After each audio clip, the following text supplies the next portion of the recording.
கர்த்தராகிய இயேசு கிறிஸ்துவின் நாமத்தினாலே உங்கள் யாவரையும் நான் வாழ்த்தி வரவேற்கிறேன். மீண்டும் உங்களை சந்திப்பதிலே மனமகிழ்ச்சி அடைகிறேன். அநேக காரியங்களை குறித்து ஆண்டவர் உங்களிடத்தில் திட்டமாய் பேசிக்கொண்டு இருக்கிற காரியங்களை நீங்கள் அறிவீர்கள். என்னோடு கூட சேர்ந்து நீங்கள் அநேக காரியத்துக்காக ஜெபித்து கொண்டு இருக்கிறீர்கள். உங்கள் ஜெபத்திற்காக நன்றி. ஆண்டவர் தாமே இந்த காரியங்களை எல்லாம் வாய்க்க பண்ணுவார். இன்னும் உங்களுக்காகவும் நாங்கள் ஜெபித்து கொண்டு இருக்கிறோம். அநேக காரியங்களை ஆண்டவர் உங்கள் வாழ்க்கையில் திட்டமாய் நடத்தி தருவார். ஒவ்வொரு காரியங்களையும் குறித்து நாம் ஒவ்வொரு வாரமும் பகிர்ந்து கொண்டு வருகிறோம். ஆண்டவர் தாமே ஆண்டவர் என்னிடத்திலே என்று சொன்ன காரியங்களிலே உங்களிடத்திலே பேசுகிறேன். அதுபோல் புதிதாக நீங்கள் பார்ப்பவர்களாக இருந்தால் நான் எங்களுடைய the sound of heaven ministry என்று நான் வைத்திருக்கிறேன். அந்த காரியங்களுக்காக நீங்கள் ஜெபித்துக் கொள்ளுங்கள். குடிகாரர்களுக்கு மத்தியிலே ஊழியம் செய்து கொண்டு வருகிறோம். அநேக குடிகாரர்களை சந்தித்து அவர்களுக்கு தேவனுடைய அன்பை போதித்தும் அவர்களுக்கு ஆண்டவர் என்ன காரியங்களை செய்து கொண்டு வருகிறார் என்றும் நாங்கள் அவருக்கு சொல்லி கொண்டு வருகிறோம். எப்படி அதிலிருந்து விடுதலை அடைய வேண்டும் என்றும் அவர்களிடத்திலே பேசிக்கொண்டு வருகிறோம். வேதாகமத்தின் அடிப்படையிலே அநேக காரியங்கள் சொல்லப்படுகிறது. அநேக மக்கள் பயனடைந்து கொண்டு வருகிறார்கள். ஒருவேளை மருத்துவ தேவைகள் ஏற்பட்டாலும் அவர்களுக்கு மருத்துவ உதவிகளும் செய்து கொடுக்கப்படும்.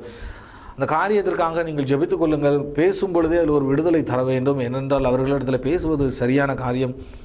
அவர்களிடத்தில் எளிதாக பேசிவிட முடியாது. ஆகவே நீங்கள் ஜெபித்துக் கொள்ளுங்கள். உங்கள் ஜெபம்தாமே இந்த காரியங்களை ஆசீர்வாதமான காரியங்களாக மாற்றி தரும்.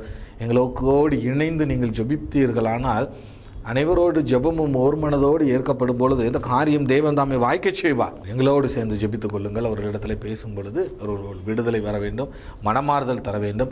உங்களுக்கு தெரிந்தவர்கள் யாராக இருப்பினும் இந்த மாதிரி குடி போதையிலே அடிமைத்தனத்தில் சிக்கியிருந்தாலோ இல்லை குடும்பத்தில் தகராறு, கணவன் மனைவி உறவு பிரிந்திருந்தாலோ நீங்கள் எங்களிடத்தில் அழைக்கலாம். கீழே தெரிகிற நம்பரின் மூலமாக நீங்கள் எங்களை தொடர்பு கொண்டீர்களானால் நாங்கள் ஜெபிப்போம். அதுபோல் வீடுகளுக்கு வந்து உங்களுடைய இல்லங்களுக்கே வந்து இந்த காரியங்களை குறித்து வேதாகமத்தின் அடிப்படையிலே உங்களுக்கு ஆலோசனை தரப்படும். நீங்கள் சொன்னீர்களானால் காரியங்களை குறித்து திட்டமாய் நாங்கள் ஆண்டவருடைய காரியங்களாகவே உங்களிடத்தில் விளக்கம் சொல்லி இந்த காரியங்கள் எப்படி என்று வேதாகம அடிப்படையிலே உங்களுக்கு தரப்படும். யாரும் அறிந்திருந்தால், யாரும் தேவை என்றால் தொடர்பு கொள்ளுங்கள். அதுபோக உங்களுடைய தேவைகள், ஜெப தேவைகள், ஜெப குறிப்புகள் இருந்தால் நீங்கள் அந்த காரியத்திற்கு ஃபோன் பண்ணி நீங்கள் சொல்லலாம். இல்லை அந்த நம்பரிலே நீங்கள் மெசேஜ் நீங்கள் கொடுக்கலாம். உங்களுக்காக நாங்கள் ஜெபிப்போம். குடும்பத்திலே ஆயத்தோடு அந்த காரியங்களுக்காக ஜெபிப்போம். ஜெப தேவைகளுக்கு நீங்கள் எங்களை தொடர்பு கொள்ளுங்கள். ஊழிய தேவைகளுக்கும் தொடர்பு கொள்ளுங்கள். கர்த்தர் தாமே ஆசீர்வதிப்பாராக. வார்த்தைக்குள்ளாக கடந்து செல்வோம். ஆண்டவர் இந்த நாளில் எனக்கு கொடுத்த ஒரு வார்த்தை பாழான நிலம். ஒரு காரியம், பாழான நிலம். என் மக்கள் எல்லாம் பார்ப்பதற்கு அழகாகத்தான் இருக்கிறார்கள், ஆனால் உள்ளுக்குள்ளாக ஒரு வெளிச்சம் இல்லாது காணப்படுகிறார்களே என்று சொல்லுகிறார். ஒரு காரியத்தை குறித்து ஆண்டவர் சொல்லுகிறார். 2 ராஜாக்கள் 2ஆம் அதிகாரம் 19ஆம் வசனம் அடுத்து 21ஆம் வசனம். முதலாவதாக 19ஆம் வசனத்திலே சொல்லப்பட்ட காரியங்களை நான் சொல்லுகிறேன். இதில் ஒரு காரியம் நடக்கிறது.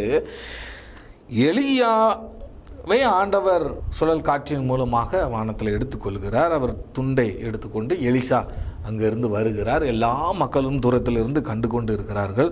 அப்பொழுது அந்த எலிசா அந்த பட்டணத்தை நோக்கி வரும்பொழுது, எந்த பட்டணம் என்றால் எரிகோ பட்டணம் தான். அதை நோக்கி வரும்பொழுது, இதோ எங்கள் ஆண்டவன் காண்கிறபடி இந்த பட்டணம் குடியிருப்புக்கு நல்லது, ஆனால் தண்ணீரோ கெட்டது, நிலமும் பால் நிலம் என்றார்கள்.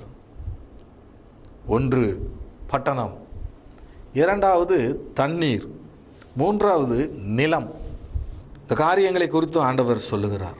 பட்டணம், ஐயோ இந்த பட்டணம் குடியிருப்புக்கு நல்லது.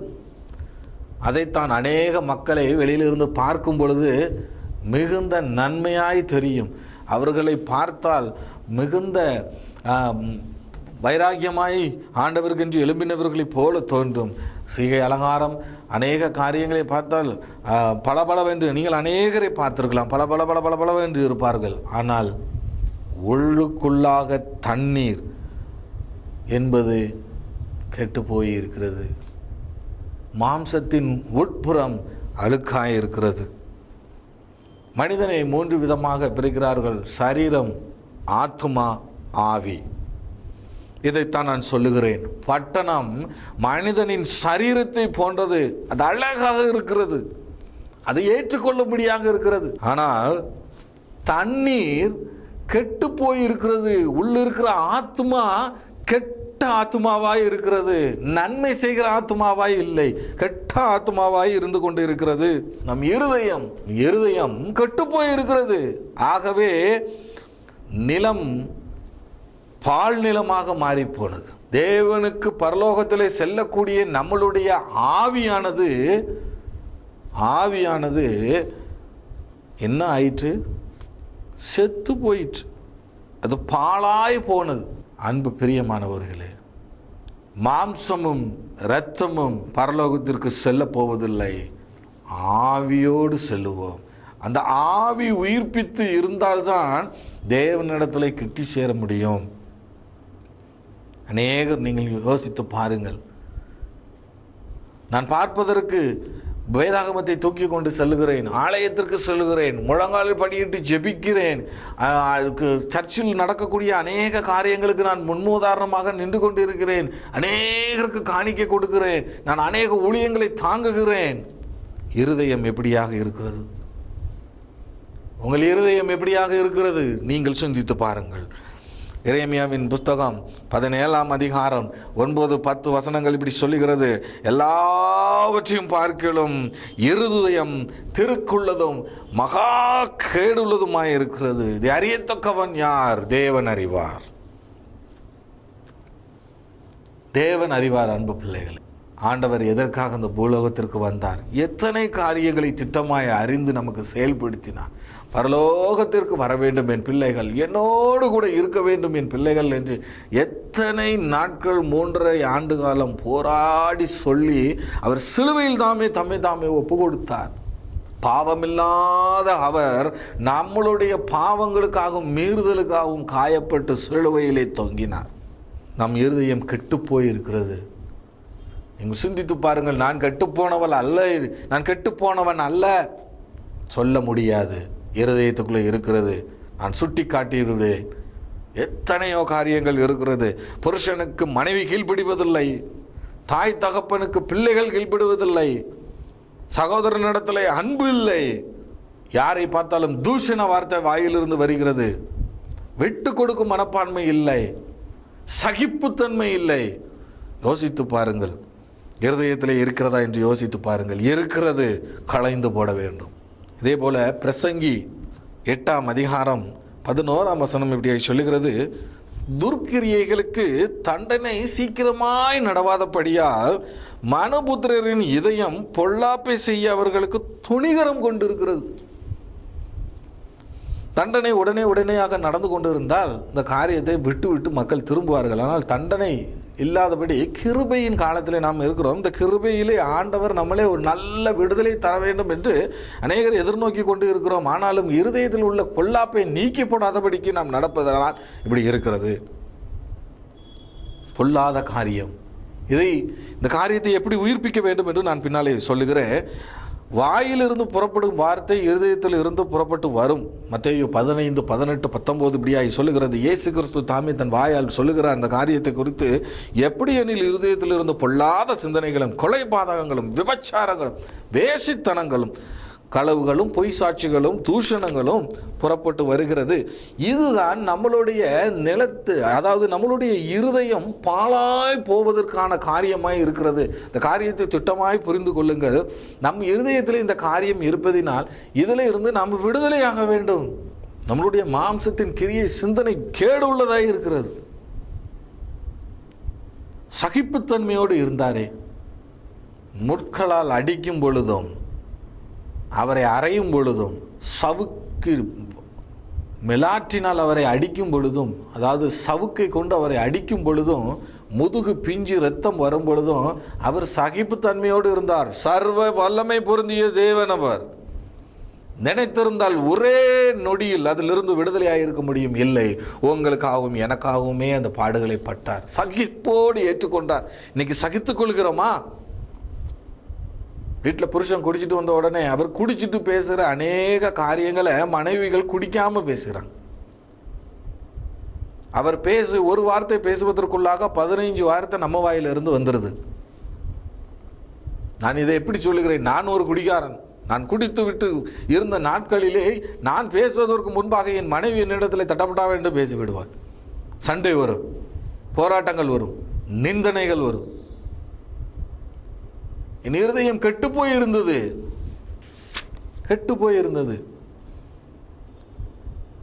ரோமர் எழுதின நிருபம் நீங்கள் பார்த்தீர்களானால் அநேக காரியங்களை சொல்லியிருக்கும். மாம்ச சிந்தை மரணத்தை கொண்டு வரும், ஆவியின் சிந்தையோ ஜீவனும் சமாதானமுமாய் இருக்கும் என்று. அப்போ ஜீவனும் சமாதானத்திற்கும் ஏற்ற வழிகளிலே நாம் நடக்க வேண்டியது மிக மிக அவசியமான காரியம். எப்படி இந்த இருதயம் கெட்டுப்போனதினாலே ஆவி செத்ததாய் தோன்றுகிறது, எப்படி அந்த ஆவியை உயிர்ப்பிக்க வேண்டும் என்றால் 2 ராஜாக்கள் 2ஆம் அதிகாரம் 21ஆம் வசனம் இதாக சொல்லுகிறது. அவன் நீரூற்று அண்டைக்கு போய் உப்பை அதில் போட்டு இந்த தண்ணீரை ஆரோக்கியமாக்கினேன், இனி இதனால் சாவும் வராது, நிலப்பாலும் இராது என்று கர்த்தர் சொல்லுகிறார் என்று அந்த தண்ணீரை பரிசுத்தப்படுத்தினார் எலிசா.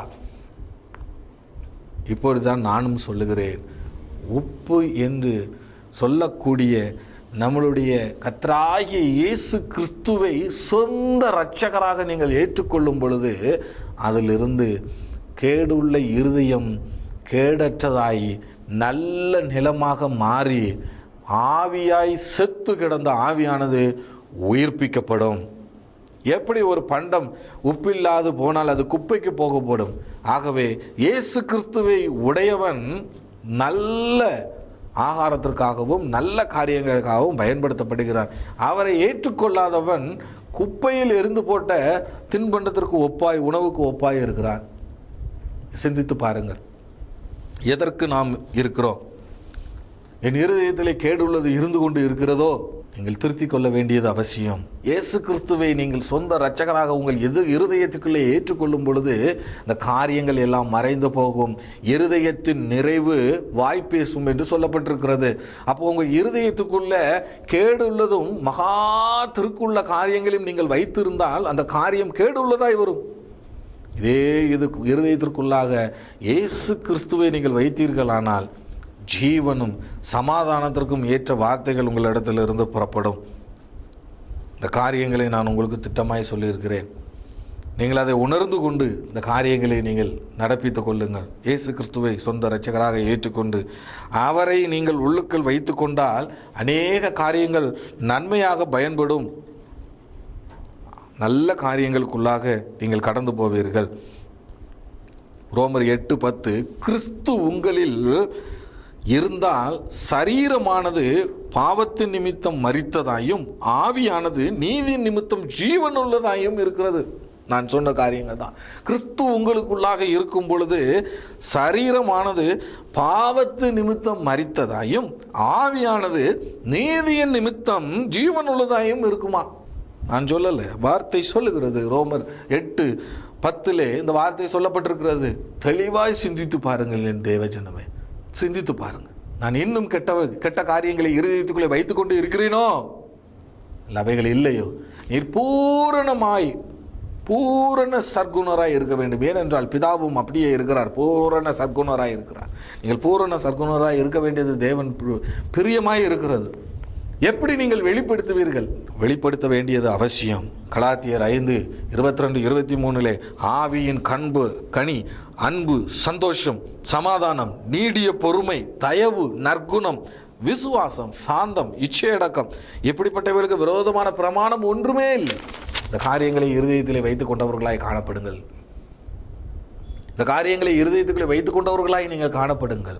இதுவரை என் இருதயம் செத்து போயிருந்தது, என் ஆவி செத்து போயிருந்தது, நான் பாவங்களுக்குள்ளாக இருந்து கொண்டு இருக்கிறேன். தேவ ஜனமே, ஆசீர்வாதத்தையும் வீணான காரியங்களையும் நம்பி ஓடிக்கொண்டு இருக்கிறாயோ? இது கடைசி காலம். சிந்தித்து செயல்படுங்கள். இது சிந்திக்கும் காலம், செயல்படுகிற நேரம். எப்பொழுது ஜீவனுள்ள தேவன் வருவார் என்று உங்களுக்கு தெரியாது, எனக்கும் தெரியாது. அவர் வருவார் என்றால் அவர்களுக்கும் முன்பாக நீர் பூரணப்பட்டு இருக்க வேண்டியது அவசியமாக இருக்கிறது. நல்ல வாழை இலை போட்டு சாப்பாடு வைத்திருக்கிறார்கள். அந்த வாழை இலையிலே ஒரு ஓரமாக நடந்து போகும்பொழுது மணல் பட்டுவிட்டால் நீங்கள் அப்படியே சாப்பிட்டு கொண்டு இருப்பீர்களா? அந்த வாழை இலையை அப்படியே மூடி போடுவீர்களா? நடந்து போகும்பொழுது அந்த மண் பட்டு மேலே தெரித்து விட்டால் இலையை மூடி போடுவோமா? இல்லை, பரவாயில்லை என்று சொல்லி சாப்பிட்டு கொண்டு இருப்போமா? இந்த இலையை அப்படியே மூடிவிட்டு தூக்கி குப்பைக்கு கொண்டு எரிந்து போடுவோமே? யோசித்து பாருங்கள். உங்களிடத்தில் சிறு குறைகள் இருக்குமாயின் தேவன் தாம் நாளிகையிலே வரும்பொழுது எந்த காரியங்களை குறித்து சீ போ என்று தூக்கி தூர எறிந்து விடுவார். அருவருக்கத்தக்கப்பட்ட காரியங்களை நிவர்த்தி பண்ணி போடுங்கள். இன்னும் வேதாகமத்தை தலைக்கு கீழாக அடியில் வைத்து தூங்கி கொண்டு இருக்கிறீர்களா? அது விக்கிரக ஆராதனை. வேதாகமத்தை தன் தலைக்கு கீழாக வைத்துக் கொண்டு தூங்கி கொண்டிருந்தால் விக்கிரக ஆராதனை. வேதாகமத்தின் வார்த்தைகளை நீங்கள் வாசித்தீர்களானால் அந்த வார்த்தைகள் உங்களை புடமிட்டு நல்வழிப்படுத்தும். வித்தியாசமாய் செய்து விடாதீர்கள். தெளிவாய் நடந்து கொள்ளுங்கள். எப்படி ஒரு காரியம் செத்துப்போனதை உயிர்ப்பிக்க வேண்டும் என்று உங்களிடத்தில் சொல்லியிருக்கிறேன். பாலான நிலம், கெட்டு போயிருக்கிற நீங்கள் ஏற்றுக்கொள்ள வேண்டும். ஒருவன் ஏற்றுக்கொண்டலாம், நான் என்னிடத்தில் பாவம் உண்டு என்று நீ ஏற்றுக்கொண்டால் தான் விடுதலை கிடைக்கும். ஆஸ்பத்திரிக்கு போய் எனக்கு ஒன்றுமே இல்லை நீங்கள் சொல்லிட்டீங்கன்னா அந்த இடத்துல என்ன சொல்லுவாங்க? நீ பிறகு எதுக்கு இங்கே வந்தீங்கன்னு கேட்பாங்க. என்னிடத்துல காய்ச்சல் இருக்கிறது, என் தலைவலி இருக்கிறது என்று நீ டாக்டர்கிட்ட போகும்பொழுது விடுதலை அடைய போகிறீர்கள். அதே போலத்தான் என்னிடத்துல பாவம் உண்டு என்று அந்த இடத்துல நீர் அறிக்கை செய்யும் பொழுது தேவன் தாமே ஒரு பெரிய விடுதலையை தருகிறார். அப்படியே கண்களை மூடுவோம். என் அன்பின் ஆண்டவரே, என் அன்பின் ஆண்டவரே, இதுவரை என் காரியங்களை நான் உணர்ந்து கொள்ளவே இல்லையே சுவாமி. அநேக பாவங்கள் எனக்குள்ளாக இருந்து கொண்டு இருக்கிறதே. நான் அநேக காரியங்களை புருஷனுக்கு விரோதமாய் பேசுகிறேனே. எங்கள் வீட்டில் நடந்த காரியத்தை நான் புறம் கூறுகிறேனே. இல்லை, ஒருவரை பற்றி ஒருவர் நாங்கள் விரோதமாய் பேசிக்கொண்டு இருக்கிறோமே. நன்மையின் தேவஜனமே, சிந்தித்து பாருங்கள். சிந்தித்து பார்க்க வேண்டிய தருணம். தவற விட்டு விடாதீர்கள். எப்பொழுது வருவார் என்று தெரியாது. இந்த நாளிகையில் வருவார் என்று தெரிந்திருந்தால் நீங்கள் பரிசுத்த பண்ணி கொள்வீர்கள் என்று தான் அவர் அறியாத நாளிகையிலே நான் உங்களிடத்தில் வருவேன் என்று சொல்கிறார். புரிந்து கொள் என் அன்மையான தேவ பிள்ளைகளே, சிந்தித்து பாருங்கள். எந்த சூழ்நிலையிலே இருக்கிறோம் என்று சிந்தித்து பாருங்கள். உங்கள் இருதயம் எனக்கு தெரியாது, ஆனால் பரிசுத்தமுள்ள தேவனுக்கு முன்பாக ஒரு காரியமும் மறைக்க முடியாது. சிந்தித்துக் கொள்ளுங்கள். இந்த காரியங்களை இன்றே நீக்கி போடுங்கள். நான் ஜீவனோடு இருக்க வேண்டும். என் ஆவி உற்சாகத்தோடு இருக்க வேண்டும். என் ஆவி செத்து போய் இல்லாதபடிக்கு உயிர் உள்ளதாக தேவன் தாமே என்னை வழிநடத்த வேண்டும் என்று தேவன் கரத்தில் ஒப்பு கொடுப்போம். இந்த இடத்துல உப்பை போட்ட உடனே நீர் நல்ல நீராக மாறியது. அதே போல இயேசு கிறிஸ்துவை உன் உள்ளத்துக்குள்ளே வைத்துக்கொண்டு வேத வசனங்களை உள்ளுக்குள்ளாக நீர் செலுத்தும் பொழுது கெட்ட காரியங்கள் வெளியிலே ஏறிவிடும். ஆசீர்வாதமான காரியங்கள் எல்லாம் உன் உள்ளத்துக்குள் வந்துவிடும். எனக்கு ஆசீர்வாதம் வேண்டுமே, ஆசீர்வாதத்தை பற்றி பேசவே இல்லையே என்று சொல்லுகிறாயோ தேவஜனமே, நான் சொல்லுகிற வார்த்தைக்கு நீங்கள் கீழ்ப்படிந்தீர்களானால் ஆசீர்வாதம் தன்னால் வீடு தேடி வரும். பெரியதோறு நடப்பீர்களானால் ஆசீர்வாதம் தன்னால் வரும். நீர் எந்த சூழ்நிலையில் இருக்கிறாய் சிந்தித்து பாருங்கள். இன்றே ஒப்பு கொடுங்கள். தேவனிடத்தில் தாமே ஒப்பு கொடுங்கள். ஆண்டவர் தாமே விடுதலையை தருகிற வல்லவராய் இருக்கிறார். இன்றே விடுதலையை தருகிறேன் என்று சொல்லுகிறார். இதுவரை நீங்கள் ஒப்பு கொடுக்காது இருந்தால் ஒப்பு கொடுங்கள். வாய்களை திறந்து ஒப்பு கொடுங்கள். நான் ஒப்பு கொடுக்க முடியாது, நான் ஒப்பு கொடுத்துட்டேன் அன்பு பிள்ளைகளே. ஒப்பு கொடுத்ததுனால தான் இந்த இடத்துல வந்து நிற்கிறேன். ஒப்பு கொடுங்க. இயேசுவே என்னை ரட்சியும், இயேசுவே உம்முடைய இரத்தத்தினால் என்னை கழுவும், இயேசுவே நான் உம்மை சொந்த இரட்சகராக ஏற்றுக்கொள்ளுகிறேன். என் இருதயத்திற்குள்ளாக உம்மை நிரப்பும் ஆண்டவரே. என் இருதயத்தில் உள்ள கேடுகளை வெளியிலே அகற்றும் சுவாமி. அகற்ற வல்லவராய் இருக்கிறவர் ஒருவரே. சிந்தித்து செயல்படுங்கள். அவரிடத்துல கேளுங்கள். ஆண்டவரே எனக்கு விடுதலை தாரும் ஆண்டவரே. பாவத்தின் பிடியிலே சிக்கி இருந்தேனே, என்னை விடுதலையை தாரும். எனக்கு ஒரு விடுதலையை தாரும் அப்பா. கிருபை நிறைந்தவரே, விடுதலையை தாரும். என்னை பலப்படுத்தும் ஆண்டவரே. பிசாசு இடத்திலே நான் வீழ்ந்து போகிறேனே, மறைமுகமாய் செல்போனிலே படம் பார்க்கிறேனே, உமக்கு பிரியமில்லாது நான் விளையாட்டு காரியமாய் அநேகத்தை செய்து கொண்டு இருக்கிறேனே. கேட்டுக்கொள் என் பிரியமான தேவ ஜனமே, இன்றே ஒப்புக்கொடு, இன்றே ஒப்புக்கொடு, விடுதலையே அடைவான். அற்புதமான விடுதலை. ஆவி உயிர்ப்பிக்கப்படும், ஆவி உயிர்ப்பிக்கப்படும். அன்பு பிள்ளைகளே, உங்கள் ஆவி உயிர்ப்பிக்கப்படும். கிருபை நிறைந்த அன்புள்ள கர்த்தாவே, அருமையான மாலை வேலைக்காய் நன்றி சுவாமி. கிருபை பாராட்டினதற்காய் நன்றி சுவாமி. பலத்தை தான், வல்லமை தான். கேட்டுக்கொண்டு இருக்கிற உம்முடைய பிள்ளைகள் மீது நீர் இறங்குவீராக. உம்முடைய தொடுதலை தருவீராக, அற்புதமான விடுதலையை தருவீராக. பலப்படுத்தும் சுவாமி. இப்பொழுதே கேட்டுக்கொண்டு இருக்கிற எதுவும் அவர்கள் பெற்றுக்கொள்ளத்தக்கதாக ஆசீர்வதியும். பலப்படுத்தும் அவர்களை. கெட்ட காரியங்களை நீக்கி போட்டு ஆவிதாமை உயிர்ப்பிக்கு புது ஜீவனை நீர் கொடுத்து ஆசீர்வதியும். ஒருவன் கிறிஸ்துவுக்குள் இருந்தால் புது சிருஷ்டியாயிருக்கிறான். பழையவைகள் ஒழிந்து போயின, எல்லாம் புதிதாயின. புது காரியங்களை நீர் கொடுத்து ஆசீர்வதியும். உம்முடைய சமாதானத்தையே நீர் கொடுத்து காத்துக்கொள்ளும். இயேசு கிறிஸ்துவின் நாமத்திலே இவர்களை ஆசீர்வதிக்கிறேன். தடைகள் யாவும் நீங்கி போகட்டும், எண்ணங்கள் ஈடேறட்டும். அவர்கள் மனதிலே நினைத்து என்ன காரியங்களுக்கு வேண்டிக் கொண்டு இருக்கிறார்களோ காரியங்களை நிறைவேற்றித்தார், விடுதலையை தார், பணி உயர்வை கொடுத்து ஆசீர்வதி. திருமணம் ஆகாதவர்களுக்கு திருமணத்தை நடத்தித்தார். ஏற்ற மணமகன் மணமகளை கொடுத்து காத்துக்கொள்வீராக. பலப்படுத்தும் சுவாமி. நீண்ட நாள் பிரச்சனை முடிந்து போவதாக. ஆண்டவரே, நீண்ட காலமாக எனக்கு கைகால்கள் எல்லாம் உழைந்து கொண்டு இருக்கிறது என்று சொல்லிக் கொண்டு இருக்கிறாய். தேவன் தாமே அற்புதமான விடுதலையை தர வல்லவராய் இருக்கிறார். நீ ஒப்பு கொடுப்பீர்களானால் விடுதலை அடைவீர்கள். கிருபை தான். ஆசீர்வதியும் சுவாமி. பார்த்து கொண்டிருக்கிற ஒவ்வொருவர் மேலும் உடைய கிருபை பொழிவதாக. மாம்சமான யாவர் மேலும் என் ஆவியை ஊற்றுவேன் என்றீர். என் தேவன் தாமே ஆவியை ஊற்றுவீராக, ஊற்றுவீராக, ஊற்றுவீராக சுவாமி. அவர்கள் மீது ஊற்றுவீராக. புது வல்லமையை கொடுத்து ஆசீர்வதிப்பீராக. இதுவரை நான் பாழாய் கிடந்தேன் என்றால் இப்பொழுதே அவர்களை விடுதலையாக்குவீராக சுவாமி. இயேசுவின் நாமத்தில் பொல்லாத அசுத்த ஆவிகள் அவர்களுடைய நீங்கி போவதா கிருபை தாரும் சுவாமி. பலப்படும், பாதுகாத்துக் கொள்ளும். மீதியான வேலையை கர்த்தர் தாமே ஆசீர்வதிப்பீராக, பாதுகாத்து. இயேசுவின் நாமத்தில் ஜெபம் கேளும் நல்ல பிதாவே. ஆமென், ஆமென்.